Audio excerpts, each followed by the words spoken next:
পানির ভাপে তেল ছাড়া এত মজার মোমো হয়, না খেলে বিশ্বাস করবে না। শীতের রাতে গরম গরম এমন মোমো হলে আর কি লাগবে। আমার ছেলে অনেকদিন ধরেই বলছিল মোমো খাবে মোমো খাবে, তাও আবার আমি বিফ দিয়ে করেছি, কোনো ধরনের চিকেন দিয়ে না। অনেক বেশি মজা হয়। একদমই তেল ছাড়া যারা ডায়েট করতেছেন বা তেল কম খান, তারা এইটা অবশ্যই একবার ট্রাই করবেন। দেখতে পাচ্ছেন কত মজাদার হয়েছে। আমি কিন্তু ভিডিও করতে যাই 3টা খেয়ে ফেলছি অলরেডি।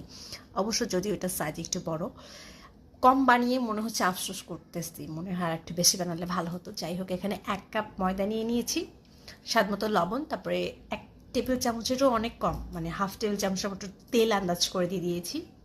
এটাকে একটা সফট ডোতে মানে ডো করে রেখে দিলাম কিছুক্ষণের জন্য। এখন পুরটা বানাবো।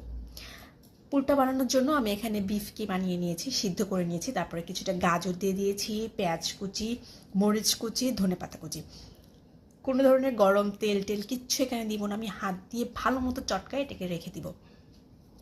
তারপর একটা রুটি বেলে নিব ওই আটা দিয়ে, মানে যেই আটাটা হচ্ছে আমি করে রেখেছিলাম। এই যে এরকম না মোটা না পাতলা একটা রুটি আমি বেলে নিব।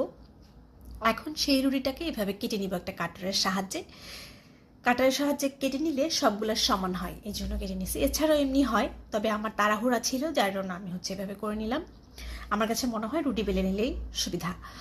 তারপরে পুরটা আমি হচ্ছে এটার মধ্যে দিয়ে দিলাম, দিয়ে দিয়ে একদম মনের মতো করে ফোল্ড করে নেওয়া যায়। আমি আমার মনের মতো করে ফোল্ড করে নিয়েছি, এভাবে ফার্স্টে চাপ দিছি, তারপরে এখান থেকে ধরে এনে একটা শেপ দিয়ে দিয়েছি। এরকম চারকোনা একটা শেপ হয়ে গেছে আর কি। তো যাই হোক, এটা অনেক বেশি মজা ছিল। আর মোমোর শেপ যেমনই হোক ভাই, খেতে পারলেই হয়েছে, কারণ মোমো জিনিসটা ভীষণ মজা। আর এটা আমি একদম পানির ভাপে কোনো ধরনের তেল ছাড়া করেছি, আর খুব মজা হয়। অবশ্যই একবার ট্রাই করবেন। তো যারা আমার মতো মোমোর ভাজটা যে এত ভালো দিতে পারেন না, তারা একদম এই ইজি ইয়াটা ফলো করতে পারেন। দেখতে কিন্তু বেশ ভালো লাগে এরকম করে, মানে যদি বানান মোমো, ভিতরে পুরটাও খুলে আসে না এবং খুব সুন্দর হয়, দেখতেই পাচ্ছেন।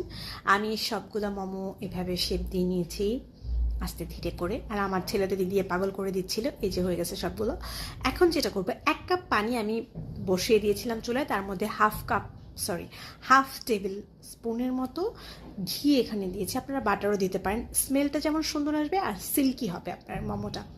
এরপরে সবগুলো মোমো আমি এভাবে দিয়ে ঢাকনা দিয়ে ঢেকে 8 মিনিটের জন্য বয়েল করে নিয়েছি। 8 মিনিট সিদ্ধ করলে এটা হয়ে যাবে। তারপরে দেখেন, এই যে দেখাচ্ছে, আমি একটু ঢাকনা খুলে দেখতেছিলাম যে কেমন অবস্থা। 8 মিনিট পরে যখন আমি ঢাকনাটা খুলছি, এত সুন্দর স্মেল আর কত সিল্কি হয়েছে, সিদ্ধ যে হয় এটা দেখলেই বোঝা যায়। তো এই ছিল আমার পানির ভাপে সিদ্ধ করা তেল ছাড়া মোমোর রেসিপি। কেমন লাগলো অবশ্যই জানাবেন এবং বাসায় একবার ট্রাই করবেন, অনেক বেশি মজার।